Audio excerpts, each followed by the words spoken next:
Di Dewan Kemerdekaan Korea, Anda dapat melihat surat yang dituliskan Yoon Bong-jil kepada keturunannya. Berbaktilah demi kemerdekaan negaramu selagi kamu masih bernafas.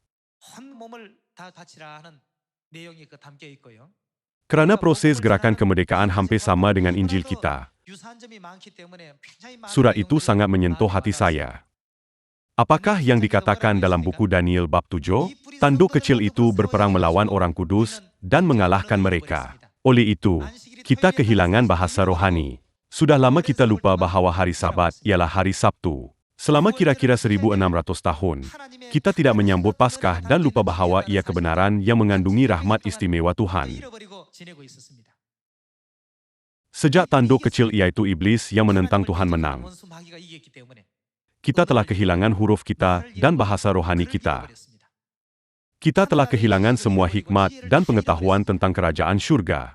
Sebab itulah kita berdiam diri selama kira-kira 1600 tahun. Atas sebab ini, Tuhan datang ke bumi ini sekali lagi dan memulihkan jalan yang telah diubah oleh syaitan. Mari kita lihat buku Daniel bab 7 ayat 15.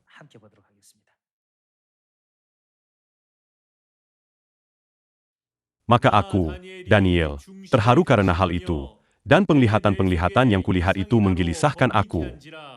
Lalu kudekati salah seorang dari mereka yang berdiri di sana, dan kuminta penjelasan tentang semuanya itu. Maka berkatalah ia kepadaku, dan diberitahukannya kepadaku maknanya. Binatang-binatang besar yang 4 ekor itu, ialah 4 raja yang akan muncul dari dalam bumi. Sesudah itu orang-orang kudus milik Yang Maha Tinggi akan menerima pemerintahan. Dan mereka akan memegang pemerintahan itu sampai selama-lamanya, bahkan kekal selama-lamanya. Lalu aku ingin mendapat penjelasan tentang binatang yang keempat itu, yang berbeda dengan segala binatang yang lain, yang sangat menakutkan, dengan gigi besinya dan kuku tembaganya, yang melahap dan meremukan dan menginjak-injak sisanya dengan kakinya. Dan tentang ke-10 tanduk yang ada pada kepalanya, dan tentang tanduk yang lain, yakni tanduk yang mempunyai mata dan yang mempunyai mulut yang menyombong, yang tumbuh sehingga patahlah 3 tanduk, dan yang lebih besar rupanya dari tanduk-tanduk yang lain. Dan aku melihat tanduk itu berperang melawan orang-orang kudus dan mengalahkan mereka, sampai yang lanjut usianya itu datang. Siapakah yang lanjut usianya? Tuhan. Kerana Tuhan tidak dapat menahan perkara itu lagi, Dia datang sekali lagi. Dan keadilan diberikan kepada orang-orang kudus milik Yang Maha Tinggi, dan waktunya datang orang-orang kudus itu memegang pemerintahan. Tuhan mencurahkan kekuatannya dan berusaha untuk memulihkan hari Sabat dan 7 perayaan dalam 3 kali termasuk Paskah yang telah dirampas oleh syaitan daripada kita. Dengan cara ini, Tuhan membuka kebenaran kehidupan, agar kita dapat kembali ke kerajaan syurga. Kemudian, apakah yang akan berlaku kepada orang kudus? Mereka akan dapat memperoleh kerajaan syurga yang pernah mereka hilang. Kita tidak boleh mendapatkan semula sesuatu hanya dengan menunggu. Sama seperti kita tidak boleh menunggu buah apel jatuh dari pokok.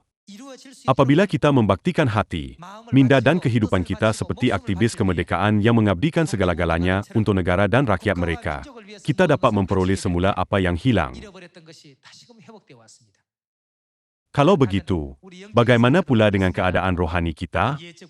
Yang lanjut usianya datang dan memulihkan apa yang telah hilang. Kerana kita menerima ajaran daripada Bapa dan Ibu Surgawi, sekarang kita mengetahui identiti sebenar kita dan kepentingan gerakan kemerdekaan rohani kita. Sebab itulah kita menjalankan gerakan ini. Bagaimanakah kita menjalankan gerakan kemerdekaan rohani? Kita memberitakan Injil, 7 perayaan dalam 3 kali perjanjian baru, kepada semua bangsa. Saya berharap kita akan memberitahu orang bahawa jalan keselamatan berada dalam kebenaran ini. Saya tamatkan khutbah hari ini. Terima kasih.